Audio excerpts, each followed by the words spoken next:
This is Entheogen. Elevate the conversation. I'm Joe. I'm Brad. And I'm Kevin. Please support Entheogen by making a donation on Patreon. Become a patron for as little as $1. Pledge just $3 or more and get early access to new episodes, plus exclusive patron-only features. Head over to entheogenshow.com and click on support. And thanks again. Today is September 12th, 2021. Find the notes and links for this and other episodes. Thanks for editing live as I'm reading this. This is helpful. Oh, man. At entheogenshow.com. Sign up to receive an email when we release a new episode. Follow us at Entheogen Show on Twitter and like Entheogen Show on Facebook. Thank you for listening. And Brad, I'm throwing to you. That was great. That was perfect. Done. Well, welcome to the show, longtime friend Bobby Lyte. We're super excited to have with us today. Bobby, among many talents and things that he's done and created, hosts an excellent podcast called Flow State, which we want to talk about and generally talk today about flow states and how entheogen, generating the divine within. This is a path to that in the way that I think about it in my experience. So, Bobby, how you doing, man? I'm great, man. Thanks for having me on the show. Excited to be here. Excited to talk flow. But yeah, and how it's, like you mentioned, really connected to entheogens as well as another form of getting into flow. But yeah, I'm doing good, man. It's just really good to see your faces too. It's been a while since we all laughed together, so yeah. The intro was enough, right? Yeah, the intro was enough, man. The intro brought me back. It brought me back. Hit the spot. Comedy brings us into the flow. Yeah. In the high, like if we can, like you said, Bobby. That's true, actually. You can laugh together. It kind of like it's something clicks into like a harmony, I think. And if you like comedy, check out our previous episode where we interviewed Madison Perry about comedy as another. Oh, I'm sure that was great. So we got to plug all 50 previous episodes. We just become like a self-linking blog post where it's just like Wikipedia. Just Exactly. Yeah. You never get to the end. You just keep going back to other episodes. Yeah, I think for years when people would I guess anyone can sort of well, Bobby, you want to describe what you would say what you would describe as a flow state? I think it's a good place to start because obviously it's something we're talking about in the context of entheogens, etc., but it's something that everybody experiences at some point, and I feel like probably more in naturally in childhood. There are moments where like time just seems to disappear and right, like school didn't feel that way. The weekend did when you were 12 years old. So I don't know. Yeah, why don't you set that up a bit? Sure. Yeah, absolutely. So I think there's a lot of ways to describe flow state. There's obviously like a lot of research now, and there's scientific ways of describing it. But I really like to start with just my experience with flow and how I felt when I'm in flow. And, like you mentioned, when you're a child and you're just playing, I think the feeling is, you're not really aware of yourself, and you kind of, you're just so into whatever it is you're doing, you lose sense of self, you lose sense of time. And you just kind of, everything seems to click. And, I had that experience when I was a kid, whether it's, playing with toys. I used to do a lot of Lego but I think for me, the more recent memories. Sorry, that sounds like an entheogen in and of itself, man. It was like, how did you get started? Oh man, I used to do so much Lego, man. Until my parents found out. My parents had to stop it. It was getting bad. But the most recent experience I'm sure you can all attest to is being at Burning Man and DJing. And DJing, that's an interesting one because I feel like you can be in flow or you can be in the total opposite of flow where you just want to kill yourself. Yeah, exactly. Right? So yeah. Sometimes, a lot of times, you don't really get into flow and you're up there DJing and you're like, oh God. But but there are moments when you're up there, and actually the last burn, which is 2 years ago now, which is crazy, but I remember one of the sets I played and I felt like I was in control of the crowd, and it was like just out of body experience, and it felt incredible. And that is another experience where I just felt that kind of lack or no sense of self, no sense of time. But then also more specifically to my career, I'm a software engineer, and I think that's another place in which I often get into flow, especially if I give myself enough kind of focus time, distraction free space where I really get into the code. And I think, I like to talk about those two things, the DJing slash music and the coding, because that's actually what has led me to creating the show Flow State. Right. And it's kind of the colliding of those two worlds that has really been, I guess, impactful or like powerful in my experience with Flow State. And even before the show, I used to make these playlists of music to help me get into flow. But yeah, that's kind of how I describe flow. And there's a lot of science around it too, which I can get into. Why we feel like you lose sense of self or time. But yeah.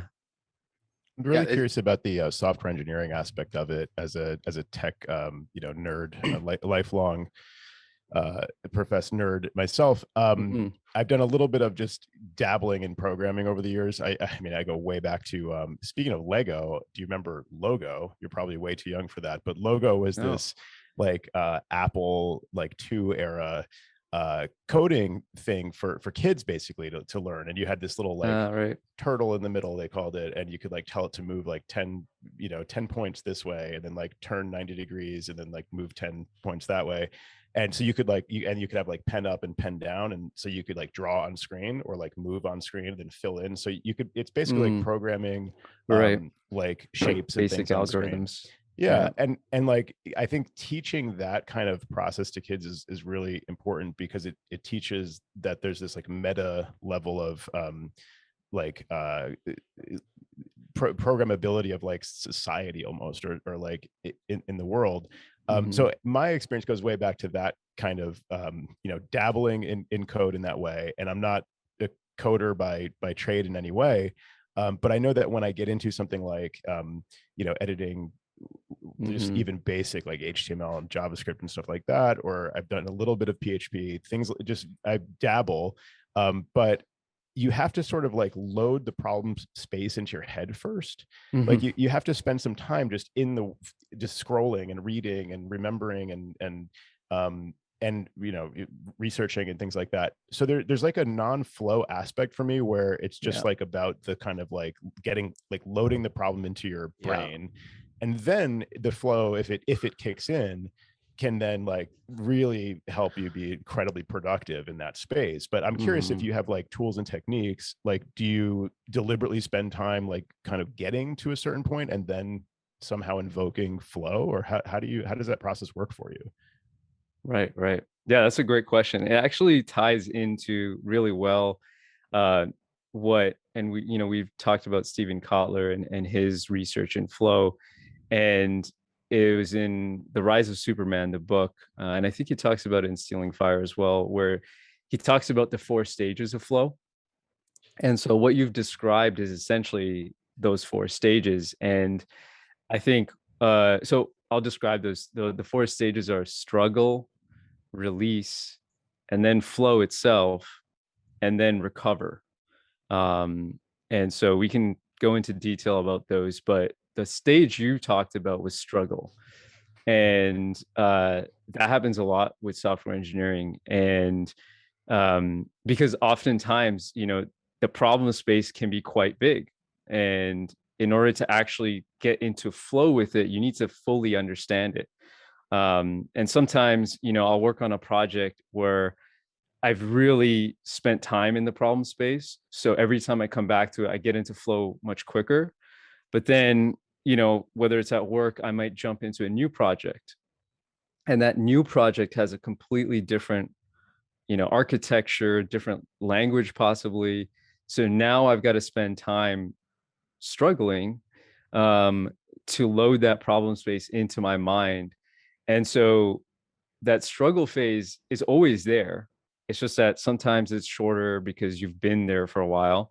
But what's important is to actually get through that struggle phase, and to actually be okay with it. It's almost like, I think in the book, he actually talks about giving yourself the time to get through that struggle phase and being okay with the fact that, oh, okay, like I'm struggling, that's fine, and not kind of giving up too soon, because only then will you actually enter that flow state. And so this is often, what I deal with in software engineering, and in order to get through that, obviously you need like undistracted time. And so that is one of the biggest pieces. And I can talk about deep work, which is kind of related to flow, and how I think a lot of society right now has a big challenge with this, because people are kind of being pulled in all sorts of directions, and you need that time in order to get through struggle so you can experience flow.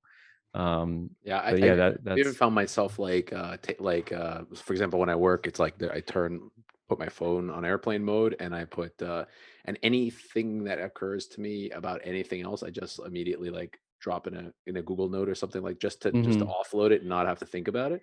But it Right, made me think, when you were speaking, it made me think about, we were talking just before about Daniel Kahneman and the whole system one, system two idea.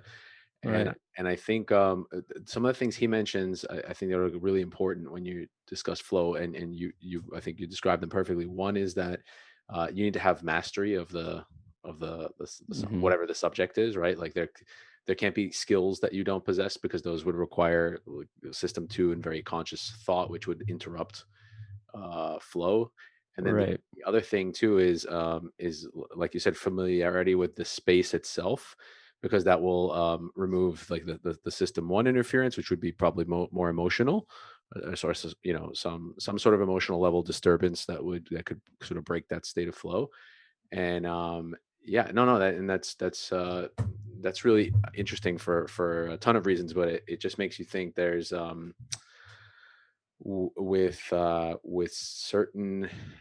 certain subjects, I think he points it out really well with, to describe system one and two. He has this, like, he says, like, for example, I tell you 2 + 2 equals, I show you 2 + 2 equals, and you immediately, four comes to mind. You didn't have to do any work, it's just there, it's system Mhm. one, right? Four. I And knew You're that. smart, Kev. You're but if I really put smart. yeah, but if I put up like 17 times 39 or something, there's just no possible way that just comes to mind. You have to do a little bit of work, etc. So it's both things. It's one is that like the mastery of those skills, like it gives you that four sensation immediately, so that you're not requiring the system two processing, and at the same time, just the equation itself is like it's something we have experience with, etc. So there's a predictability, there's no, Mhm. like, the unpredictability that, or sorry, unpredictability, living outside Right. English speaking countries killing me. um it's the lack of unpredictability that will also help you get there, right? So I Right. think, like, gleaning from what you said, I think it's like unpredictability, familiar with the space, mastery of skills, and then very importantly, a lack of distractions. Right. Yeah. Yeah. It seems like That's there's also this theme of like productivity that comes up, this Mhm. association of flow state allowing you to kind of enter the stream and like produce or be creative or create. Maybe like productivity or creativity is like Mhm. what can be yielded.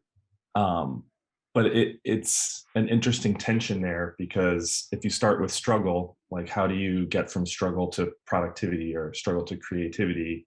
Mhm. And like is so with your podcast, like with the music that you're selecting, with the um, environment you're creating, like do you think of the four stages as like wait till you get to stage three and then like hit play? In that sense, like do you use that in an intentional way, or do you offer it with a way that has like an intent for the right context to kind of slip into that creative mode? Yeah, so it's hard to kind of you know, tell people like, hey, okay, you should wait till you're in flow and then you should hit play.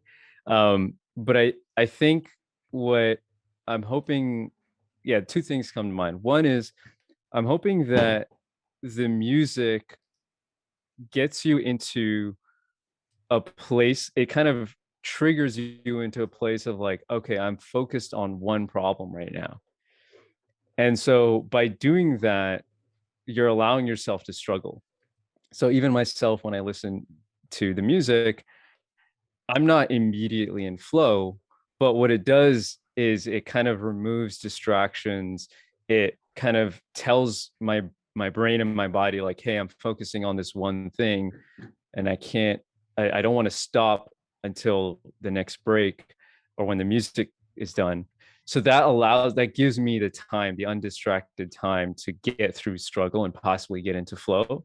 So that's one thing. The other thing that I've kind of learned about flow is that I think what I'm learning is everyone has a different trigger into flow. And so there's various, obviously, like we all have different biology, and so for me, I always use this example, coffee doesn't work for me. I don't drink coffee. And the reason is it elevates my energy, but I become very anxious. And you shouldn't drink it either. No, maybe it works for you. I'm actually having a cup of but cold brew right now. Like, Are you? Yeah. yeah. You guys are crazy. It's if this Like, if this literally, podcast I goes will- off the rails, you'll know why. You know?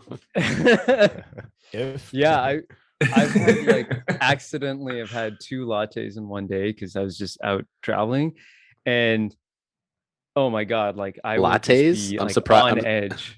I'm surprised, you didn't have to use the bathroom more than anything else. You know what I mean? Like lattes, No, that's I like eventually it's like did. 95% milk, right?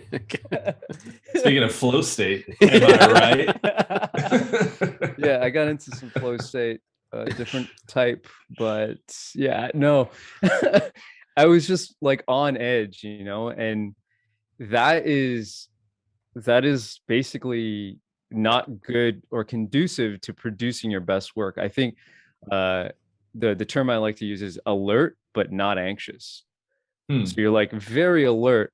You just have low anxiety. And for me, coffee doesn't do that. It brings up my anxiety and alertness. And so I'm like, Yeah. on edge. And music, this particular type of music that I put out on the show is what calms me down, because I think for me, my personality is I'm already kind of alert and like high energy, and I need something to calm me down and make me less anxious. And so that music is also doing that. That was my experience with like I have several friends, at least one of them is present at this moment, who is able to work while high on THC, and that is just not possible at all for me. You know what I mean? And so as much as it baffles me with the coffee example, because it's my wheelhouse, is having like way too much coffee and then sitting down super happy to work, but the THC just like deactivates me. I might be outing myself a little bit with this observation, but the word I most associate to flow state is engagement. Mm-hmm. Like, are you wholly engaged in what it is that you're working on? And the way you described, Bobby, the like being able to focus on one thing, like it's kind of like THC for me can be like a reductive valve. It can kind of reduce my awareness, like listening to music, or even I feel like that's part of the brain chemistry of enjoying food more, like when you're high, or like this, like you hear things that you don't otherwise hear because there's this like tightening of the spigot, like a singular focus. Yeah, exactly. It kind of makes it so that it's difficult to have all of those other things in your. So that's why I used to eat like 12 sandwiches when I was high. That was the reason for that. I was singularly focused on 12 sandwiches, right? You're so engaged. Yeah. I was going to ask Brad, and then he left the Brad, room. did we lose Brad? I'm curious if, like, you mentioned THC. You went to get high, by the way. Yeah, exactly. Stepped out for cider. That's what happened. I find a big difference between THC edibles, like very low dose, versus like smoking. I mean, I couldn't smoke cannabis during a work day during most of the types of work. But don't you think that's a dosage problem? Like that's what I realized. I had a really big, like, so I was anti THC for like 15 years, and then the last Burning or 2 Burning Mans ago, like somebody gave me the edibles, and for me it was a revolution, because like I had only ever had the only bad drug experiences I ever had in my life were eating THC, where it's just it was just a shit show. And and then trying edibles, it was like, and they were very low dose, that totally changed my mind about it. But then it made me think, like, it's probably just because I actually know how much I'm taking now, right? You know what I mean? Whereas like what's a joint? Yeah, exactly. Indiscriminate amount of pot. So if you have, for someone like me, maybe I have a threshold, and when I pass certain X milligrams of THC, I'm just saturated and I'm useless, But I think it's also way different eating it versus smoking it. It's like two different physiological pathways. Yeah.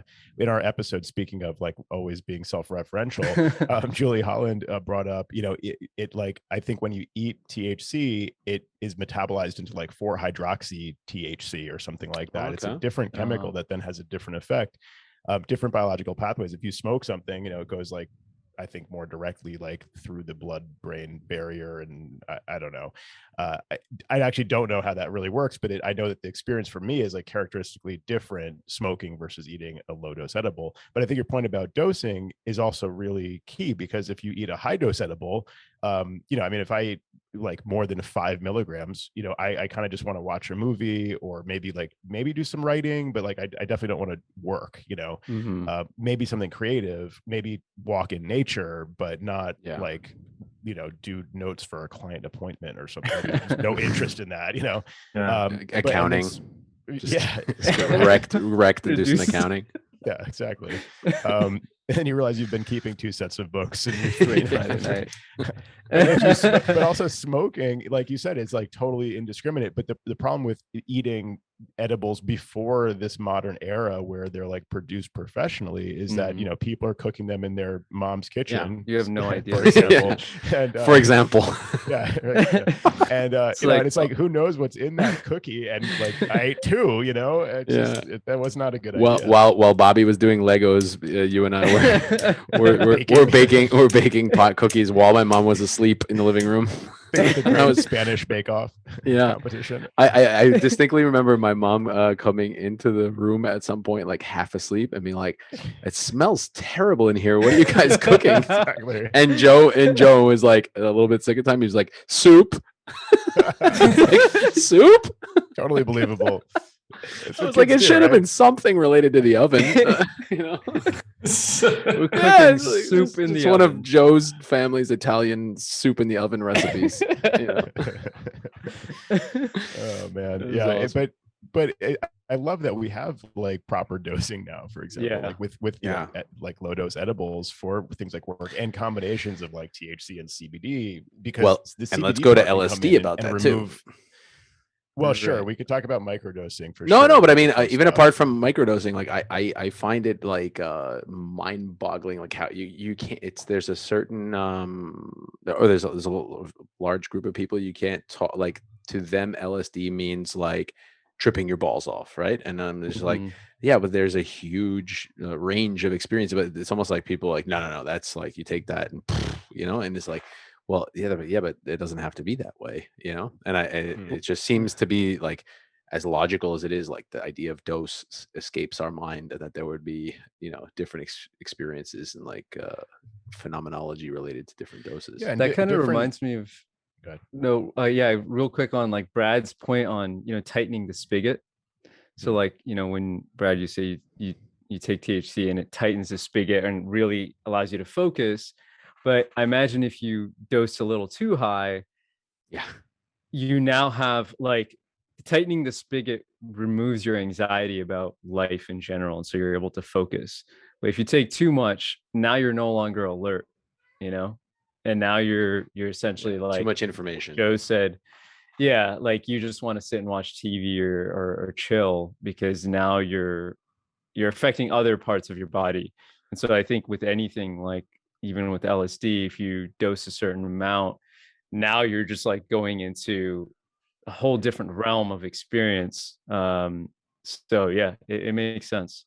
I think Yeah. this is like this probably this worst side of or effect of the man, we still call it the war on drugs. What a silly concept. But Right. you know, By, for by the way, 50 I don't know plus if anyone years, has like noticed, so that's kind of ended, like yeah, right? well, I mean, it's kind the of like great thing about the modern renaissance of this psychedelic era, but like we lacked research for like, you know, decades and decades, and that just set us so far back as a, you know, species basically.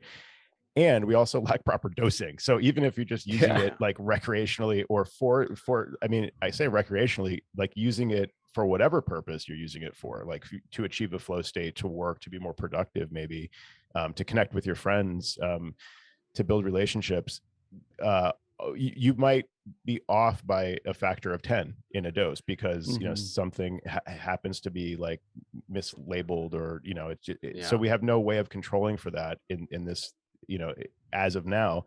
But it's moving in the right direction. Clearly with cannabis, that's all been fixed basically overnight with different states, you know, legalizing it and producing it. I mean, the same thing will happen with mushrooms next, like probably pretty soon in certain states. And we can only hope, you know, from there it continues. And so we would have access to like a mushroom microdose, or eventually maybe an LSD Mhm. microdose, to, you know, just have a connection I time with friends. And I yeah, always wonder, like, as a thought experiment, like what, um, if you could, you know, if all the people who ever, you know, wanted to take LSD took like the right amount, you know, yeah. a proper dose, and it was actually LSD, which is another story. But yeah, Yeah. if that happened, like, what would the negative stories be like? You know what I mean? Like, how many of them would there be, and what would their sort of content be about? You know, because you just have to believe that there's so many people that just took way too much, or took something that they thought was something else, you know, and that's Yeah, just some of the the dose bulk of response the curves are stories. like exponential. You know, it's like Yeah, if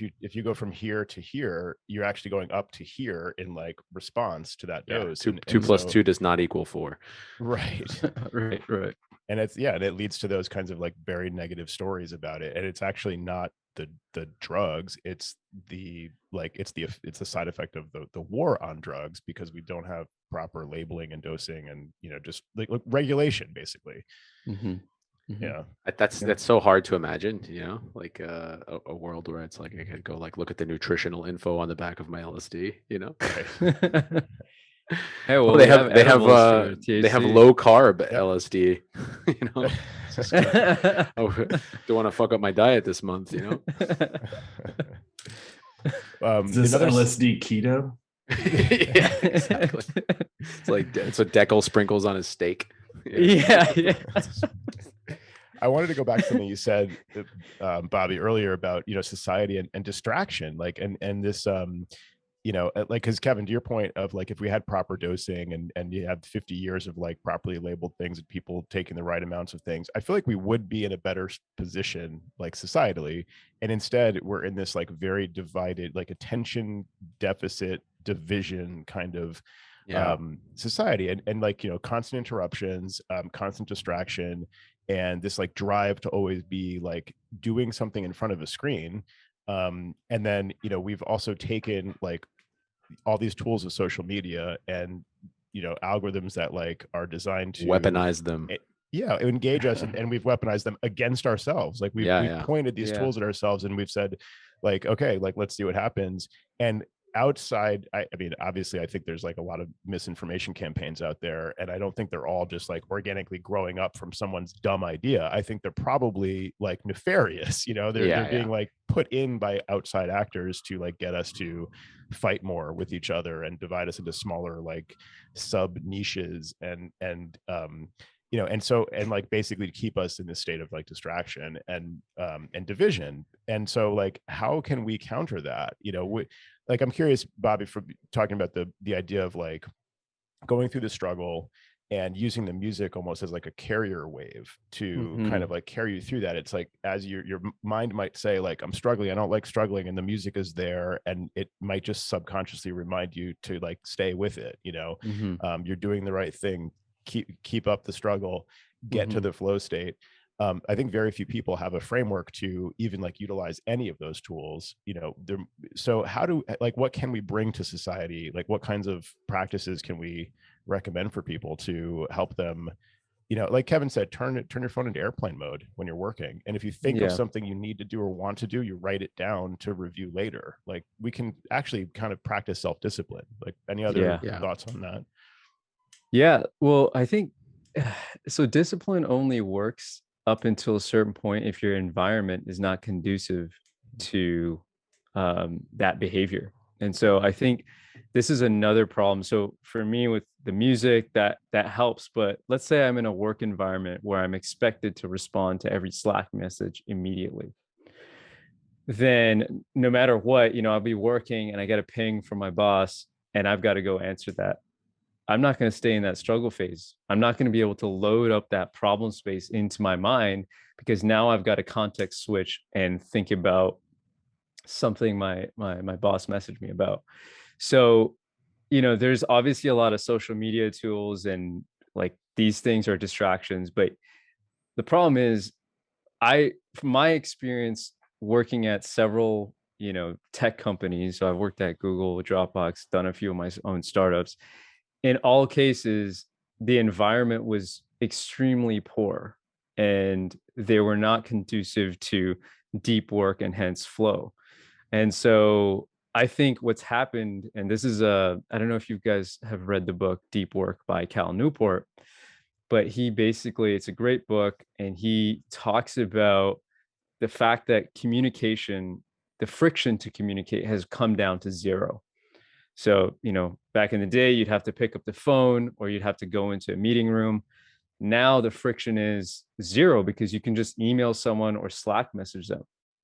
So oftentimes you think, oh, okay, like we've reduced the cost to do this thing, so that must be a good thing. But people aren't being thoughtful about the fact that actually maybe it's not a good thing. Should we be communicating all the time?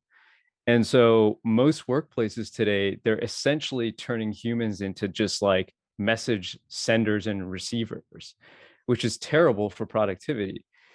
We're trying to solve complex problems. We need to focus and stay in a problem space to solve those problems. And the work environments are essentially not helping us get there. And so this is actually, I'm very excited by the fact that I work currently at a company that, you know, my CEO really cares about this. And so we've made it very clear to the entire team that if you get a Slack message, you should respond whenever is appropriate for you to respond. Also, you know, we only have meetings once a week. So those types of things, it's important for the overall environment to be created in such a way that, hey, it is easy for me to get into an undistracted space, spend time to struggle, and then get into flow. And it comes from the top, really, because, you know, as much discipline as I have, if I'm in a work environment where, you know, my boss is pissed at me because I didn't respond the next second, then it'll be impossible for me to get into deep work, except on evenings. And that's what everyone does. And that's what I did when I worked at those companies. Is during the day, I'm just in meetings or Slack all day. And then I spend my evenings doing real work, but that leads to burnout. Yeah. And no, I was just jumping in. It reminded me of what Kevin was saying before earlier about putting your phone in airplane mode. But I like the way you said it comes from the top, revisiting a previous thesis of mine that's been established in this show, management. Yeah. I was gonna say, Brad, your background, your background, it makes us believe, your Zoom background here makes us believe you're gonna talk about like managing a convenience store. So maybe you want to just like, you know, bring us back to what sort of management you were talking about in particular. Yeah. Well, like middle management particularly. Yeah. Well, like having leadership define that, and, you know, I think extending that, there's like being in an environment where you're given the space and structure to be able to do that, where you don't have to just rely on putting yourself on airplane mode, not having it be like a norm or like a common practice, but just something that you're personally responsible for. Joe, something occurred to me when you posed the question about, how do we get there collectively? How do we help people get to that state of flow? Yeah, and are you guys familiar with like the life design lab at Stanford? Like Vaguely. so there's like a book called Designing Your Life, which came out of a class that was created organically by two professors that became a wildly popular class within the past 20 years. And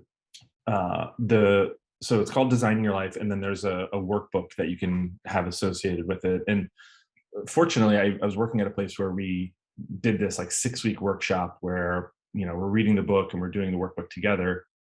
The part of it that jumps out is they have this thing called a good time journal, and it's a way to learn about yourself and appreciate how individual that getting to the state of engagement is. And it's because it's not the same for everyone. It's providing a little bit of a framework to help you evaluate and catalog what works for you. And so the way the good time journal works is ideally daily, but like maybe once or twice a week, you just write down what you've done. Like, what have your activities been at work, outside of work?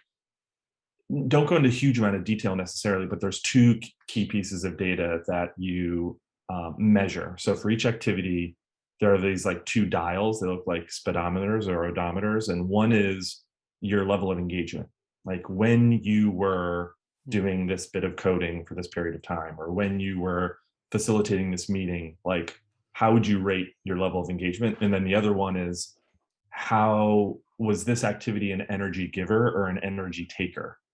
And doing that for several weeks and just collecting that data for yourself, it was really helpful for me to kind of see themes. And some of the things were obvious and some of the things were a little more subtle. And like as a tangible example, meeting facilitation, like being in front of a room, like in front of a whiteboard and like interacting manually, like having this like literal, like working with my hands, even though it's a part of a collaborative conversation, compared to like taking notes on my computer that are being projected on a screen, is something that I learned about myself as like a much more powerful level of engagement and an energy booster.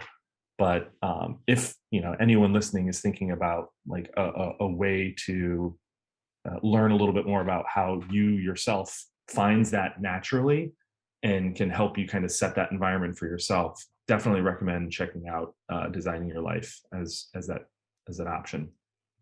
Nice. That's awesome. So much of this is company culture related, like you're describing. I mean, if your culture is, fully remote, obviously your tools are going to be like typing on a computer, and that may not engage everybody. And something you said earlier, Bobby, like about, the top down aspect, the quote kept coming to my mind, like, your lack of planning is not my emergency. And, and I feel like a lot of like company culture is based around like, well, the boss needs something now. That's a great quote. And so like I have to provide that, or that's the culture. And but I think that's a really powerful alternative to set it up where you deliberately let people know, like intentionally, you are not expected to respond. Like I might send you something at any given time. I expect you to manage your do not disturb in the evenings or whatever. And I'm gonna ask you a question. I just need an answer. It's a way of posing the question, and I don't need an immediate answer. And maybe you have like a, step B is like pick up the phone. I don't know if anybody uses the phone anymore. Like add more friction. Yeah, right. And also, but like, and make it the exceptional case. Like, you have to call me, and you like, then you can get an immediate answer. But like, also, don't do that very much. Like it should be the exception, not the rule. And the other thing that came to mind was like in the early days of like portable electronics, portable communication devices, BlackBerry, Palm Pilot, iPhone. I remember in like 2005 to 7 era, like especially when I got my first iPhone, it was there was a point of leverage in having it because it removed the barrier to communication. So because relatively few people had this capability of like responding to email while they're standing in line somewhere, or going for a walk or whatever, it was advantageous to be able to do that. And then as the entire world gained that ability, it backfired on us, because now everyone is sending messages all the time, all over the place. Whereas in the early days, it was like, okay, I just actually cleaned up my inbox, because, they'll have a higher barrier to entry to sending me a message. They have to go to their computer, turn it on, boot it up, open their email, let it load. It's like, it's a whole thing. And so we now we're all kind of slaves to these technologies that we've created, and again, like, pointed at ourselves. Well, and the temptation, it's so interesting how it's a disadvantage now. Yeah. Well, the temptation to like multitask, right? It's the temptation to multitask. It's this like, oh, I could get ahead a little bit if I just like send this email while I drive and eat and read the newspaper at the same time, right? Like it's a myth. I mean, we learned multitasking as like a thing you could learn to like, improve your productivity. When I was growing up, I feel like, we've had this myth of multitasking. Like you could just do everything at once, and then it's, it's all in parallel. You can do it all really shittily. Right. It's just basically what happens. Because what you said, Bobby, about like a destroyer of flow. Totally. And it's the context switching cost where, suddenly you have to like stop what you're doing. You lose the flow. Now you have to think about something else entirely. There's an absolute cost to doing that, and then switch back, and there's a cost to switching back. And so you're just destroying your productivity. I love that phrase though, the temptation to multitask, because I think it can feel elating when you're multitasking. Yeah. Like in the moment, it feels good. You feel like I am getting ahead. I am making like little micro adjustments, like a cheap dopamine high, right? Precisely. And it is detrimental in a way that's not immediately, like, you don't realize that you're sending out emails with typos, and you're kind of looking like an idiot in multiple forums because you're just plugged in. Like you're I don't know that. I don't know if that exists somewhere, but it should. Like the temptation of multitasking. It's like a very modern version of what Jesus would be talking about. Thanks, man. I'll take by inference. I'll take the compliment. Compare an organization of like multitaskers to like an organization of just people like constantly in flow. It's just like pretty obvious how bad it is. Which would perform better. I remember this when the company I worked for, I was the first employee who was allowed to work from home. And this was just my boss's idea, because I was working on something that was completely outside the scope of the rest of the company. And it was in this company, it was particularly revolutionary. It was not good for me socially because it created tons of jealousy and etc. But I was able to go home, and I was like, in 3 hours I would get done like the whole day's work. And I'd be like, this is great. And also just because people couldn't physically see me, like they could write me a WhatsApp or some kind of message or something, and I could just ignore it all. And then actually like sit down for 20 minutes and just answer messages, get all the messages done. And but it's like I wasn't a victim to someone else's like random appearances in consciousness anymore. Like, oh hey dude, did you do this? You want to get a coffee? This thing, like just all that like bombardment of distraction was completely removed. Yeah. And then one thing I want to add to the point about like it needs to be top down. The other thing though is oftentimes in organizations, it might be hard for it to come from the top down. And I've helped some friends in also pushing back. So like, sometimes you can't rely on management to kind of create that environment. But I think if you go to your manager and say, hey, if you want me to produce this type of work, these are my boundaries. And you can actually push back and say, like, I'm not going to respond to your emergencies unless it's a true emergency and you call me.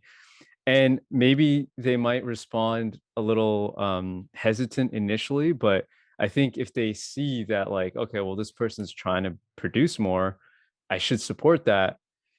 I think over time they'll come around, and if over time they don't come around, like my opinion is work somewhere else. Yeah. And maybe that's Trust, Yeah, like like building trust though is like the key there, right? Because with, yeah.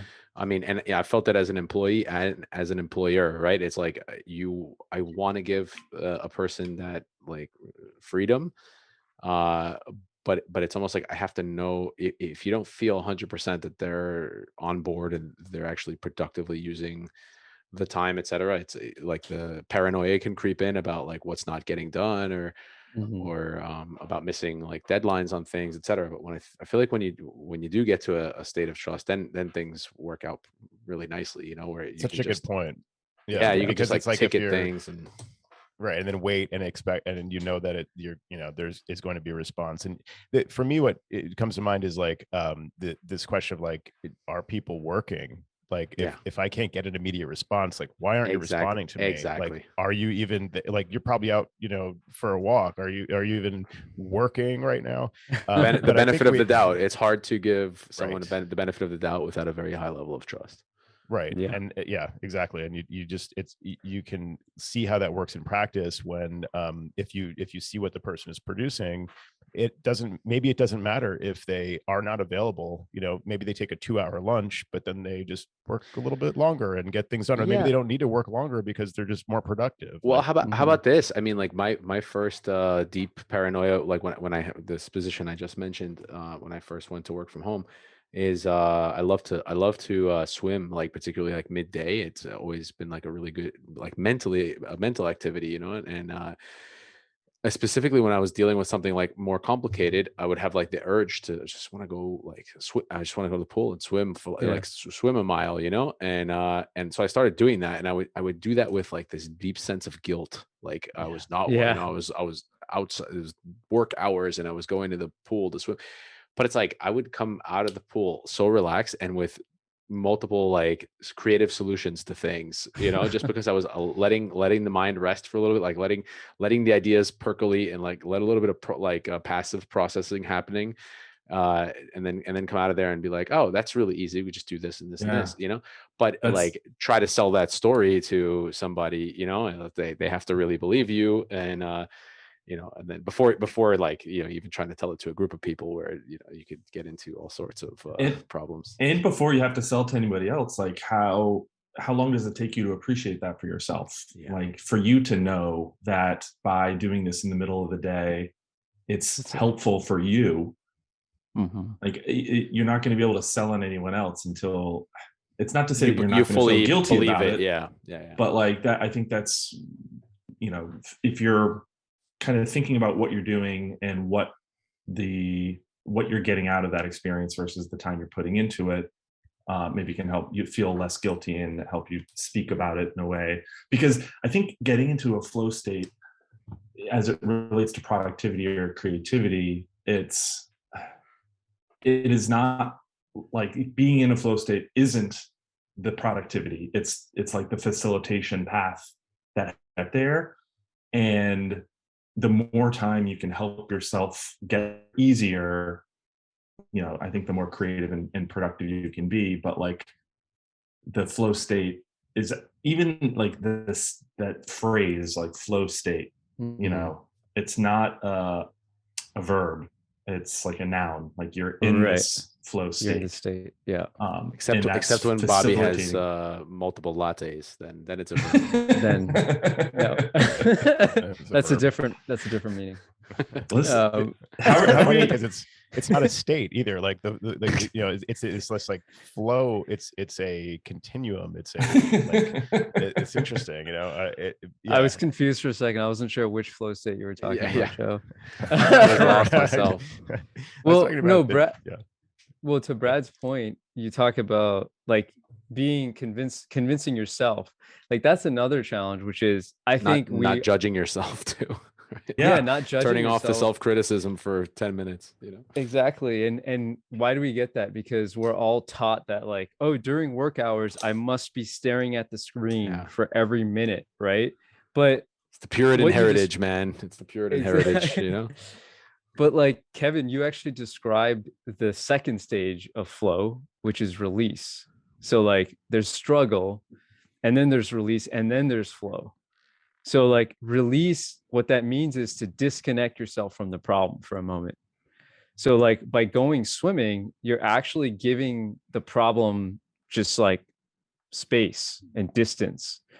And so that's why when you come back to it, you get into like flow and you start to have this creative solutions to the problem you're solving. So it's actually like, it makes total sense. And you should continue to do that, because I think you'll probably solve your problems quicker and most effectively that way.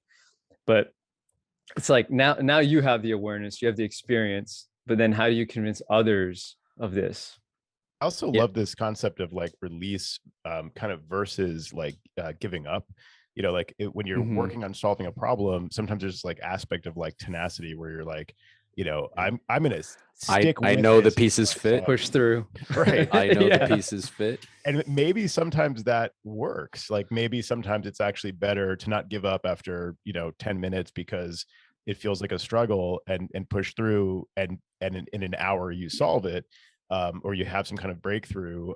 But knowing when to release the problem and to just do something else, let your subconscious work on it or don't work on it, Mhm. and then come back to it. And, you know, for me, it's, you know, troubleshooting tech issues and things like that. Sometimes, you know, I can spend hours trying to solve a problem because I want it solved. I need it to be solved. I need it to be finished and closed and over.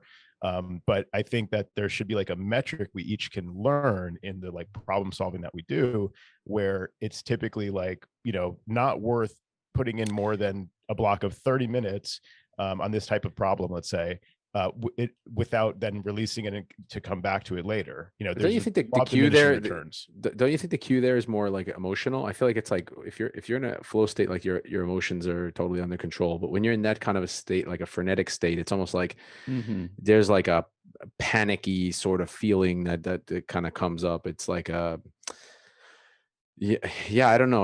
But it's certainly an emotional alteration of some kind, right? And it's like I feel like that's the cue to like just stop. You know what I mean? Give Mm. yourself a break, because that emotion's always going to interfere anyway. It's not. There's that It's not. A, Yeah. attachment to the outcome. There's like this yeah, like, Mhm. yeah, and then like loss of control where you're only focused on this outcome, and maybe a loss of yeah, like meta you cognition or start. Well, you something. just start And like yeah, spinning your tires too, right? Where yeah, you're like you realize you're not getting anywhere anyway. So That actually right. reminds me of like DJing, you know, like sometimes you start a set and it's not really going well, and you start to really get attached to the outcome, and you're just like spinning your wheels. And there's moments where in that I've kind of just been like, well, fuck it, yeah, whatever. And then that's the release. And then like all of a sudden I'm flowing, you know? And yeah, that's kind of important to I mean, I think being aware of it can help you. yeah. That's a Um, good point too, and a good example. But I think going back to like unpredictability and mastery, I mean that's where it comes in, right? Like it's like if you know, if all the music you're going to play that day, you know very well that you have a lack of unpredictability in the, you know, in like the physical space, and if you have mastery over X amount of techniques you're going to use that day, that's great. And everybody knows like you get you get lucky doing something that you've like never done before, and that gives you that like that falls high, and then the second Beginner's time you mind. try it, it doesn't go Yeah. very well. You know, and because you've gone yeah, outside yeah. you've gone outside your skill set, you know. And it's sort of like leave those moments for practice, and you know, and only bring Mhm. your mastered skills to the game, you know. Hmm. Right. Right. How are you guys feeling? I want to I feel ask like Bobby about like his tone of voice, like his ladies' man tone of voice that he uses for the podcast, because it's a burning question I have. You know, Let's tell people how to listen to that voice as I mean, well, where they like, can. is the audience being aroused part of the flow state? Is that Yeah, so I've realized I have this talent of arousing people into flow state when I talk a certain way. And so if I no Keep going. yeah, keep going. Don't stop. do y'all want to flow today? let the flow begin? Yeah. I don't know how that happened. I mean, I just so my thinking was um I think it was a combination of two things. Like when like recorded the episode, I had never really recorded, a podcast or anything like that. And, in the show, there's only a 5-minute talk section. So my thought was like, okay, I need to be very concise, to the point, very clear. And so I was trying to just be very clear with my voice. But then I also just had this thought of like, okay, like the audience is working and they're in the middle of a work session, and then now they're listening to my voice. And I think back to like what would I want to listen to. And I think the thing that I'm always trying to do is reduce anxiety, reduce any sort of sense of jitteriness. You want to go NPR and not Fox News, right? That's your Yeah. that's the tone. That's the tone you're going for. DJ Khaled. Yeah. Like I wouldn't want to be DJ Khaled in the middle of their work session. Yeah, because actually, I've tried to listen to like hip hop DJ sets sometimes when I'm working, when I'm feeling like, well, sometimes I do that when I'm feeling really low energy and I need to put like something to pump me up, and the work isn't really like complex. I just mean if it has voiceovers, right? It's the voiceover that'll kill you. That's like, yeah. Well, yeah, that's just like another level of terrible. But that would be like the opposite of what I want to hear. So I think I kind of just got into this, like, let me be kind of quiet, mellow, like paced with my voice. But honestly, like you, as well as many people have asked me, like I've shared the show with people, like, did you change your voice for this? And I don't really change it, but I definitely talk in a certain way, and people seem to like it. It actually reminded me a lot of, I started cracking up the first time I listened to an episode because it reminded me of the track you sent me for my birthday or something. For your birthday. yeah, for my birthday last year. Which can we like throw that in the outro to the show or something? Do you like, yes, do you have that somewhere that you could share with us, and then we could throw in the outro, because it was absolutely hilarious. It was absolutely hilarious, and it has the same style voiceover. This is like very slow, very like low tone. Yeah, correct me up. I was like, Kevin, it's your birthday. Yeah, I started listening, like, what is this? And then it just keeps getting better and better. Yeah, totally. I'll send it to Joe so you can Cool. Yeah, include it. Just make like a nice change for the outro. Awesome. Well, I think as we should have predicted, this conversation flowed pretty decently well. And I think we had a lot of actionable sort of tips for people in there as well, for how to take away some of these ideas. Some tasty morsels. Number one, don't drink lattes. It's like that. Yeah, that's the wrong type of flow state. Exactly. Nice. Well, so how can listeners hear more of your sultry ladies man, Bobby Lyte? The dulcet tones. Oh yeah.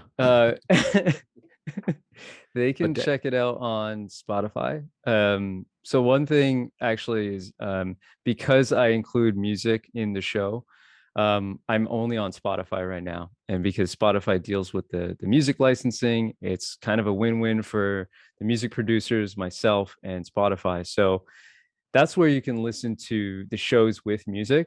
But I've actually just started releasing talk-only versions of the episode. So obviously through the 5-minute breaks, I talk about some interesting tidbit about flow science, neurology, peak performance. So I've realized, like, hey, that would be actually be great to be available on other platforms. So I actually just today released a talk only version of the last episode. But like you guys know, the show is called Flow State. If you actually go to anchor.fm/flow-state, that's where you can see kind of the landing page and where you can listen to the show on several platforms. But yeah, that's Joe. Take some notes. Yeah, it's been on like the Entheogen to-do list for like probably 3+ years to like diversify our channels. So we still haven't gotten there. Yeah, Anchor makes it so easy. You just upload it to one place and it goes everywhere. Nice. Well, listeners can also stay tuned for some more great content through Entheogen as well.